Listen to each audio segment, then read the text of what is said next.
There's a lot of sayings out there, but some sayings just hit different than others. One I saw recently was retirement isn't an age, it's a number in an investment account. And I think that's really something that, if you think about, seems very simple, but is really one of the main problems with people not getting ahead in life and feeling like they're stuck, is a combination of not investing in themselves younger, at least not investing in themselves with skills that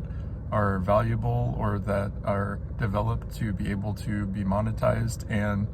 it could be something like artistic that you're happy with, but how do you incorporate the skills of business into that and leadership so you can use those things to make it into a sustainable lifestyle? Additionally, I think it's drilled into our head right from school that we don't get financial literacy in school. We get math and algebra and all these things that teach us how to do jobs for other people, but we're not taught how to pay our bills, how to budget, how APR works, how credit cards work, how to take a loan,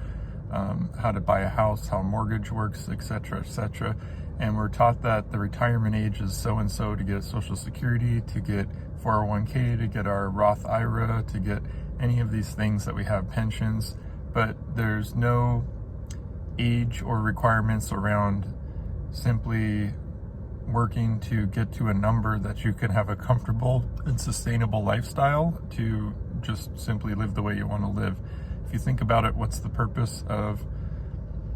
leaving your parents' house when you're young? To have freedom, like it's often perceived, and by doing so you get an entry-level job, or you go on to college and maybe don't work full-time or work a basic job while you're taking on additional student debt, and then you get out and you have to look for a job that satisfies the education you just got with that degree.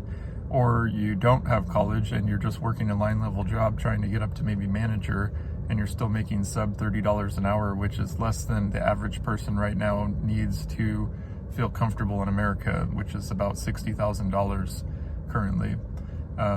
If you think about it, you see all these posts about people making all this money online, and it's not that people can't make that money, it's that they're not going to make it working for somebody else in a basic job. You're typically going to be able to make that through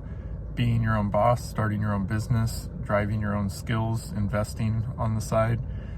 investing in yourself through education, stock market, retirement accounts, high yield savings, etc., etc., doing smart work that people want. I think if you think about it that way, you don't have to be 62 to have $1 million and retire. You don't even have to have $1 million potentially. And when you think about it, do you need the newest car? Do you need the latest thing? Do you need to put it on credit to get the latest clothes to keep up? Do you need a new phone every year? Do you need to upgrade all the things in your house when you haven't even paid down the house and don't have much equity in it yet? I think those are all things, again, we're not necessarily taught, and we're thought that you need to enjoy life as it is and keep making these kind of on-the-spot decisions, going to shows, traveling. All these things are exciting when you're young, but thinking about the longer term of being able to do these affordably and within a budget, instead of doing them and breaking the budget and financing them and then paying back those things with interest and so on and so on, it sets most of us up to basically not get ahead in life and always get to where, when something does happen, like the car breaks down or we get a medical bill or etc., something else comes up that's unexpected, we basically are stuck, and then we rant, and then everybody says yeah, because they're going through that mainly too. And it all comes down to planning financially, understanding finances, investing in yourself when you're young to get skills that can get you involved in something that you enjoy but will also get you ahead, so you can work hard in the first part of life when you're young with energy and ambition, and be able to relax in the later part when you have more of a desire to do things that you just want to do, that you've kind of figured out you like doing, without having to feel like you have to go to work to fund your life. And I think I've personally related with this original quote that I put in here, that retirement is not an age, it's a number in your account. Because I've really cut back on budget. Recently finished my degree, took on a little student debt, but did it mostly while working, as well as paying for a lot of it as I went. So I'm not really in the horrible scenario that I hear a lot of people in. But I also think that Big thing you see when you're looking at social media and financial stuff especially is how many people say they have six figures a year, a month, all these crazy numbers, which makes sense, but a lot of times they're talking about revenue, and you're also seeing that account that has a lot of followers because everyone's desiring to be that, when in reality, if you look at the numbers, only about 20%, which is 1 out of 5 Americans, actually break $100,000 a year or six figures a year, which means that 8 out of 10 or 80% of those people are not even hitting that in their lifetime. So, I mean, you're going to have lots of entry-level worker type jobs, but there's not many people that are actually ever making that in their life. And so to assume that you will, or that you can just work a normal job and you'll get to that, is very unrealistic when you just look at the sheer numbers there. You're basically trying to aim to be the top 20% of the financial class, which means that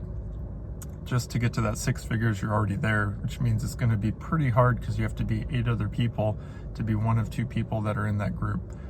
A couple things to consider if you're still young, if you're in your teens, your 20s, you still have plenty of time to get financially literate by talking to a financial advisor, using resources you might have at your work if you are working for a big company that offers those, or simply going on things like YouTube to look up things. Starts with just educating yourself in a lot of cases to understand how the stock market works, how investments work, how a mortgage works, how loans work, how a car loan works. You don't have to get a loan from the dealership. You can go get a personal loan and cut your interest rate significantly. You can also find ways to save a little bit of each of your paychecks to have in a longer term savings, so when an emergency happens, you have that protection rather than having to freak out and have an emergency.